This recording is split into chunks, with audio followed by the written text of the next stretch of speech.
नमस्कार, मैं ओम प्रकाश तिवारी और आप देख रहे हैं इंडिया टाइम्स न्यूज़ एजेंसी।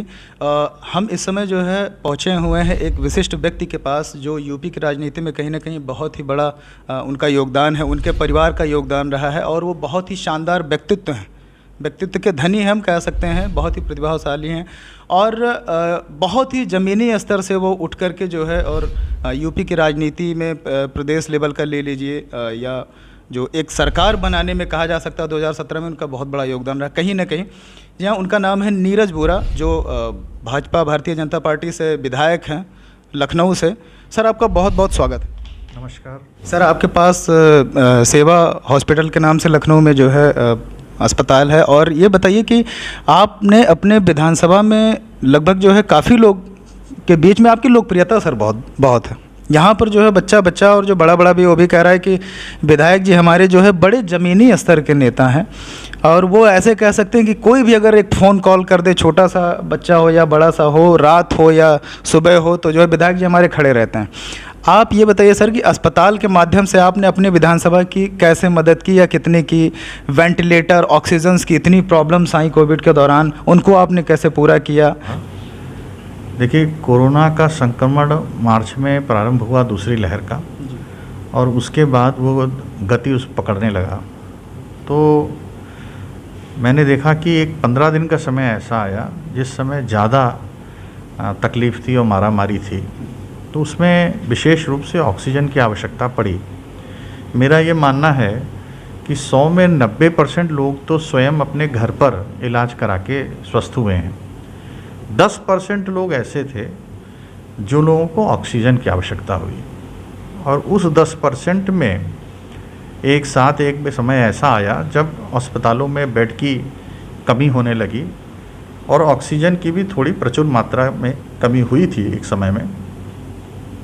तो वो समय संकट काल का सबसे ख़राब समय था और उसके बाद धीरे धीरे फिर वो भी स्थिति सामान्य हुई। सरकार ने तत्काल प्रयास किया और देश के बड़े बड़े ऑक्सीजन सप्लायर्स के माध्यम से लखनऊ के अंदर ऑक्सीजन आपूर्ति की गई। आपको जहाँ संज्ञान में है कि ट्रेन के माध्यम से यहाँ पर लिक्विड ऑक्सीजन आई और उसके बाद व्यवस्था को दुरुस्त किया गया। यह जो संकट आया इसमें एक विशेष कारण था। कारण ये था कि जब इस बार लोगों को ये एहसास हुआ कि दूसरी लहर में ऑक्सीजन की आवश्यकता पड़ेगी, तो लोगों ने बाज़ार से, जो लोग थोड़ा सा संपन्न वर्ग के थे, उन लोगों ने बाज़ार से ऑक्सीजन सिलेंडर खरीद लिए और अपने घर में बीमार हो या ना हो, 2-2 सिलेंडर सबने अपने घर पर स्टोर करने शुरू कर दिए कि ऑक्सीजन मंगा के रख लो, पता नहीं किस समय ऑक्सीजन की ज़रूरत पड़ जाएगी। तो जो एक नॉर्मल टेंडेंसी होती है, जो ऑक्सीजन सिलेंडर्स की आपूर्ति होती है, जो व्यवस्था के अंतर्गत जितने सिलेंडर बाज़ार में चल रहे होते हैं, अचानक अगर 50% सिलेंडर बाज़ार से गायब हो जाएँ तो निश्चित रूप से वह असामान्य स्थिति पैदा हो जाएगी। तो वही कारण बना ऑक्सीजन सिलेंडर की कमी का। शुरू में ऑक्सीजन की प्लांटों पे भी कमी हुई, उसकी आपूर्ति प्रारंभ हुई और फिर सुचारू रूप से वो चालू हो गई। तो उस पूरे कोरोना के काल में लोगों ने मेरे से संपर्क किया, मैंने उनसे हर एक के फ़ोन को अटेंड किया, चाहे मैं संक्रमित था उस समय, चाहे संक्रमण ठीक स्वस्थ होने के बाद भी हर एक के फ़ोन को अटेंड किया मैंने। और उसके बाद जहाँ संभव हुआ उनको भर्ती कराने के लिए मैंने प्रयास किया कि वो भर्ती हो जाएं, स्वस्थ हो जाएं। एक समस्या मेरे स्वयं के अस्पताल में ये है कि मेरे स्वयं का अस्पताल जो है वो गुर्दों का अस्पताल है, गुर्दे रोगों के, और इसलिए वो नहीं अच्छा, किडनी का हॉस्पिटल है और किडनी के पेशेंट्स यहाँ पर डायलिसिस पे होते हैं, इसलिए उसको कोविड अस्पताल नहीं बनाया जा पा रहा था क्योंकि कोविड अस्पताल बनाने में एक ये सबसे बड़ा संकट है। जी, हर जगह पे कन्वर्ट भी किया जा रहा था सरकार के द्वारा भी। हाँ, लेकिन जैसे हमारे यहाँ 25 रोगी ऐसे हैं जो प्रत्येक दिन डायलिसिस पे होते हैं, तो यदि वो कोविड अस्पताल बन जाता तो वो 25 व्यक्ति डायलिसिस जिनकी रोज़ हो रही है वो बंद हो जाती, तो वो मृत्यु हो जाती है। तो जिन लोगों का आप बराबर से इलाज कर रहे हैं उनके साथ ऐसा आप नहीं कर सकते हैं, इसलिए मेरी मजबूरी थी कि उसे नॉन कोविड हॉस्पिटल के रूप में ही रखना पड़ा, क्योंकि एक ही तल पर हमारे वो अस्पताल है जहाँ पर डायलिसिस भी होती है और अन्य बीमारियाँ भी देखी जाती हैं। तो जो पेशेंट्स का हम भरपूर मदद कर सकते थे वो हमने करने का प्रयास किया और लोगों को भर्ती कराने का प्रयास किया। फिर मेरा एक प्रयास जो सबसे बड़ा हुआ, जो मैंने आपसे पहले बताया, 90% लोग घरों पर स्वस्थ हुए। तो मैंने अपने कार्यकर्ताओं के माध्यम से, स्वयंसेवकों के माध्यम से गली गली में जिन घरों में दवाइयों की आवश्यकता थी, हालांकि उत्तर प्रदेश की सरकार के माध्यम से भी दवा पहुंचाई जा रही थी, लेकिन ऐसे तमाम रोगी थे जो मुझे मिले, मेरे संपर्क में आए, जिन्होंने एक वजह थी कि उन्होंने टेस्ट नहीं कराया था। कई लोगों से मैंने जब फ़ोन पर बात की, उन्होंने कहा साहब है तो बुखार, लेकिन हमने टेस्ट वेस्ट नहीं कराया है, हम घर पर अपने अलग हो गए हैं और घर पर ही अपना इलाज कर रहे हैं। तो मैंने देखा कि ये संख्या भी बड़ी थी मोहल्लों में। तो मैंने अपने कार्यकर्ताओं से कहा कि उनको संपर्क करें और उनको हम लोगों ने निःशुल्क दवा का पैकेट पहुंचाने का काम किया। अच्छा सर, ये बताइए कि आपके विधानसभा में जो है अभी जानकीपुरम में भी एक मुद्दा आया था बीच में, जब कोरोना का बहुत तगड़ा जो है लहर था, तो उसमें आया कि जो ऑक्सीजन की जो काफ़ी कमियाँ आई, तो यहाँ पर जो है कई ऐसे लोग पकड़े गए जिन्होंने ब्लैक भारी मात्रा में कर रखे थे। काफ़ी ज़्यादा सिलेंडर्स वहाँ से बरामद हुए। तो इस जैसे आपने बोला कि कुछ लोगों ने स्टोर कर लिया, तो सर स्टोर कर लिया या फिर ऐसे जमाखोरी वाला हुआ और उस पर क्या कार्रवाई हुई? ये भी विषय है। जो स्टोर करने वाले लोग तो एक वो थे जो लोग संपन्न थे और अपनी सुरक्षा में घर में सिलेंडर रख रहे थे, 1 या 2 ले लिया।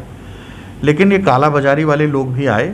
जानकीपुरम में पुलिस ने सख्त कार्रवाई की है उनके ऊपर, और जहाँ कहीं भी काला बाजारी करने वाले लोग थे, आपने देखा है कि सरकार ने पूरी मुस्तैदी के साथ उन सबको पकड़ा है और उनको जेल भेजने का काम हुआ है और उपयुक्त उनके ऊपर कानूनी कार्रवाई हो रही है।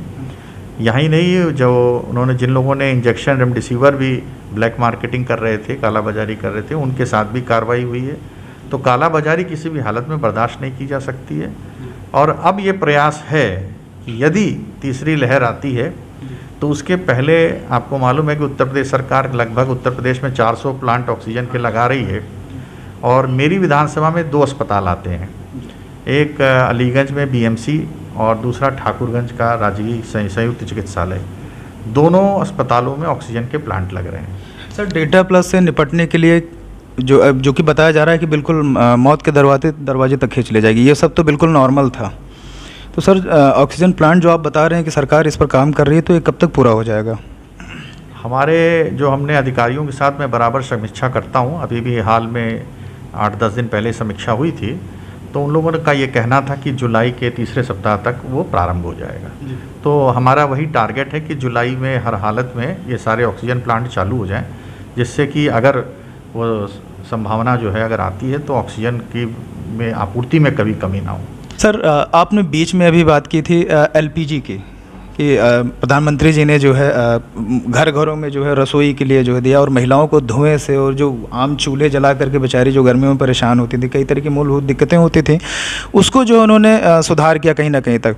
सर मूलभूत सेवाओं पर अगर हम आए तो ये बहुत ही विपक्ष का बहुत तगड़ा आरोप है कि आपने गैस तो दिया, लेकिन सर गाड़ी लोग खरीद लेते, लेकिन पेट्रोल डलाना बहुत मुश्किल होता ना, क्योंकि इतना महंगा है। सर उनको वो बोलते हैं कि हमारे ज़माने में 400 रुपये था, अभी 800-900 रुपये पहुंच गया एलपीजी।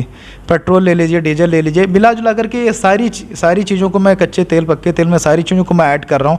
क्या कहेंगे सर, सरकार की तरफ से क्या सफाई देंगे? सफाई की कोई आवश्यकता नहीं है तिवारी जी।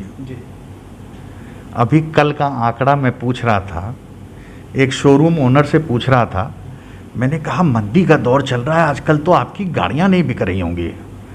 तो उन्होंने कहा भैया गाड़ी बेचने की बात कर रहे हैं, डबल इस समय हमारे पास रश है, गाड़ियाँ इतनी ज़्यादा डिमांड में हैं कि हम गाड़ी की आपूर्ति नहीं कर पा रहे हैं। सड़क पर पिछले 4 साल में ट्रैफिक बढ़ गया है, गाड़ियों की संख्या बढ़ गई है। जिसके पास 1 गाड़ी थी वो 2 गाड़ी पे आ गया, जिसके पास 2 पहिया था वो 4 पहिया पे आ गया है।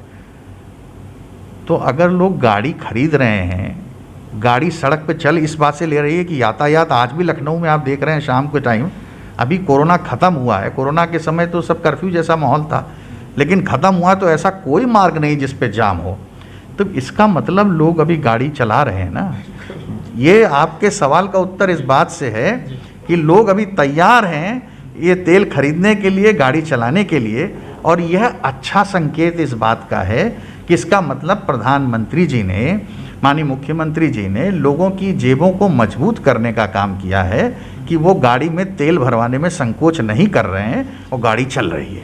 सर मजबूत तो किया है, लेकिन जो है यहाँ पर तो विपक्ष आपके आरोप लगा रही है कि 2 लाख रोजगार 2 करोड़ नौकरियाँ देने की बात कह करके, और जो है प्रधानमंत्री जी चुनाव देखने लगते हैं, बंगाल का इलेक्शन, आम चुनाव देखने लगते हैं, पंचायत चुनाव उनके लिए कराना ज़रूरी था। अब बताइए सर कि वो कह रहे हैं रोजगार बांट रहे हैं कि अपनी सरकार बनाने में लगे। प्रधानमंत्री जी को अपनी चिंता है, सरकार को, उत्तर प्रदेश सरकार को अपनी चिंता है, यहाँ के नेताओं को अपनी चिंता है, और जो है जनता चाहे मरे, चाहे रोड पर आ जाए, चाहे बेरोजगार रहे, चाहे जैसी रहे, उससे सरकार को कोई लेना देना नहीं है। देखिए, रोजगार के अवसर सृजित करने का काम माननीय प्रधानमंत्री जी ने प्रारंभ किया, और मैं समझता हूँ उत्तर प्रदेश में अगर आप पिछली सरकारों की तुलना करेंगे तो सर्वाधिक रोजगार हमारे इस योगी सरकार में आप लोगों को मिला है। दूसरा विषय जो ये है, पंचायत चुनाव आपने छेड़ा था, यह एक लोकतांत्रिक प्रक्रिया है। पंचायत चुनाव ड्यू थे, लेकिन कोरोना का कहर आ गया। माननीय उच्च न्यायालय के पास हमारी सरकार गई कि कोरोना इस समय अपने पैर पसार रहा है, क्या इसको स्थगित किया जा सकता है।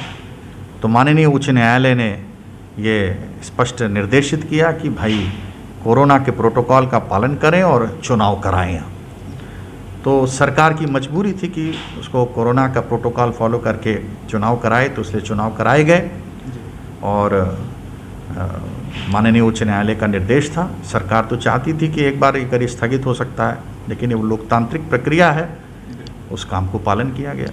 सर आपको छोड़ करके जाने का तो मन नहीं करता, लेकिन इसीलिए हम एक क्वेश्चन थोड़ा सा प्लस करके अंतिम ही सवाल में हम पूछ लेते हैं। सर निजीकरण का जो है क्या उद्देश्य है? जैसे लोग विपक्ष जो है और लेकर के जो बहुत तगड़े आरोप लगा रही है, और जनता में जो है अब ये भ्रम फैला रही है, ये तो आप ही कटाक्ष करेंगे, आपकी सरकार ही करेगी, कि कह रही है कि जो है एयर इंडिया से लेकर के और बिजली से लेकर के और आपके सारे सेक्टर को लगभग गवर्नमेंट अगर प्राइवेट कर देगी तो ये तो गुलाम बनाने का काम कर रही है ईस्ट इंडिया कंपनी की तरह। सर ये अंतिम सवाल है, लेकिन बड़ा अहम सवाल है सर। ईस्ट इंडिया कंपनी विदेशी कंपनी थी, और यहाँ पर कोई भी पब्लिक सेक्टर जो भारत सरकार के उपक्रम हैं, उसमें अगर निजी क्षेत्र को व्यवस्था की दृष्टि से कहीं खुला आमंत्रण हो रहा है या उसको जोड़ा जा रहा है, तो उसके पीछे उद्देश्य प्रतिस्पर्धा का और बेहतर सेवाओं का होता है। आपने देखा होगा दिल्ली में भी मेट्रो की सेवाएं चल रही थी, तो रेलवे स्टेशन के लिए ये घोषणा हुई कि ये रेलवे स्टेशन किसी और को दे दिया जाए, ये रेलवे स्टेशन किसी और को दे दिया जाए, और उनको रेलवे स्टेशन देने का मतलब उनकी प्रॉपर्टी नहीं हो गई, उसका मेंटेनेंस वो करेंगे, रेलवे स्टेशन का मेंटेनेंस करेंगे, और वो उस रेलवे स्टेशन पे अपना नाम भी साथ में जोड़ेंगे, उससे बेहतर सेवाएं मिले लोगों को। आज अगर चौधरी चरण सिंह एयरपोर्ट लखनऊ को प्राइवेट सेक्टर को दिया गया है, तो वो प्रॉपर्टी का ओनर थोड़ी हो गया है, वो व्यवस्था की दृष्टि से खाली उसकी देखरेख और रखरखाव के लिए उसको मेंटेनेंस मिला है। तो रखरखाव और मालिकाना हक में अंतर होता है। मालिक सरकार है, सरकार ही रहेगी, लेकिन मेंटेनेंस बेहतर हो जाए, इस दृष्टि से सरकार अपनी, देखिए सर्विस इंडस्ट्री जहाँ तक है, आप और अन्य देशों की तुलना भी करेंगे तो अन्य देशों में डिफेंस अपने पास रहता है, लोग सरकार डिफेंस अपने पास रखती है, क्योंकि वो देश की सुरक्षा से जुड़ा हुआ मसला है। हमारे देश में सर्विस इंडस्ट्री भी सरकार अपने पास रखती थी। तो अगर सर्विस इंडस्ट्री में हम लोग क्या कहते हैं प्राइवेट सेक्टर को भी जोड़ेंगे, आप खुद जानते हैं कि अगर एक कार्यालय है, उस कार्यालय की देखरेख अगर आप निजी हाथों में सौंपते हैं साफ़ सफाई की, तो वहाँ पे अच्छी साफ़ सफाई होने लगती है। तो वो उस दृष्टि से वो चीज़ जोड़ने का काम हो रहा है, उसमें कहीं किसी की ओनरशिप नहीं होने जा रही, ओनरशिप सरकार की ही है। सर इन्वेस्टर समिति इतनी बड़ी हुई थी, उसका क्या हुआ फिर? इन्वेस्टर समिट हुई थी, और उसका सामने है, उसमें उद्योगीकरण बहुत बड़े पैमाने पर चल रहा है, और स्वयं मुख्यमंत्री जी खुद मॉनिटरिंग करते हैं। जिन लोगों ने MOU साइन किए थे उनकी समीक्षा की जाती है, उनकी समय समय पर कि क्या कितने दिन में यूनिट शुरू हुई हैं, और बड़े पैमाने पर इन्वेस्टर आया है। देखिए सबसे बड़ी चीज़ जो है कि इससे पहले की सरकार में इन्वेस्टर यहाँ आने में संकोच करता था। ऐसा क्यों? क्योंकि उसे कानून व्यवस्था से लगता था, उसे लगता था यहाँ पर कोई हमको किसी को हमें पैसे देने पड़ेंगे रहने के लिए, यहाँ पर काम करने के लिए, तो घबराता था, इसकी जगह अन्य प्रांतों में चला जाता था। आज आपको मालूम है कि बुलडोज़र चल ही रहा है, जिन लोगों के ऊपर बुलडोज़र चल रहा है और जो इस तरीके की कार्रवाई करने वाले लोग थे उनके ऊपर बुलडोज़र चल रहा है, तो जब ये बुलडोजर चलता है तो उत्तर प्रदेश की जनता बहुत खुश होती है और उसे लगता है कि माफिया राज खत्म हो रहा है और कानून व्यवस्था सुधर रही है। तो मैं आपको बता दूं, अन्य प्रांतों के बड़े बड़े उद्योगपति अब उत्तर प्रदेश की तरफ मुख अपना कर चुके हैं और यहाँ पर आकर वो औद्योगिक इकाइयाँ लगा। सर, विपक्ष तो कह रही है कि मुख्यमंत्री जी जो है अपना व्यक्तिगत ही मामला सुलझाने में लगे हुए हैं जब से सरकार बनी है, कि मतलब अपनी व्यक्तिगत दुश्मनी को ख़त्म कर लें पहले। नहीं, व्यक्तिगत इसमें क्या है, आपको तो मालूम है कि कोई एक गोरखपुर में तो कुछ हो नहीं रहा है कि गोरखीपुर में हो रहा है, प्रयागराज में भी बुलडोजर। माफियाओं पर जो सर कार्रवाई हो रही है, जो भी माफियाओं पे जो कार्रवाई हो रही है तो वो वही माफिया हैं जो हिस्ट्री शीटर हैं, जिनके मुकदमे हैं, थानों में दर्ज हैं, उन पर कार्रवाई हो रही है। वो लखनऊ से लेकर नोएडा तक सब पर हो रही है कार्रवाई। सर, बहुत बहुत धन्यवाद आपका। तो ये थे डॉक्टर नीरज बुरा, विधायक लखनऊ से, जिन्होंने बहुत ही बेबाकी से अपनी सफाई दी, सरकार के प्रति जो जवाब दिया, सरकार की तरफ से जो सफाई दी। आशा करते हैं कि आपको जो है ये इंटरव्यू बहुत पसंद आएगा, क्योंकि बहुत ही बेबाक इन्होंने जवाब दिया। बड़े ही ज़मीनी स्तर के नेता हैं डॉक्टर नीरज बुरा जी। ये एक डॉक्टर के रूप में भी यहाँ पर हैं और ये जो है अपना इनका खुद का अस्पताल भी है, जिससे जो है ये अपनी विधानसभा के लोगों की सेवाएं देते हैं। विधानसभा के लोगों को लगातार जो इन्होंने कोविड में उनकी पूरी मदद की है। मिलेंगे फिर से किसी व्यक्ति विशेष में, जो है किसी स्पेशल पर्सन से। तब तक के लिए दीजिए इजाज़त। बहुत बहुत धन्यवाद।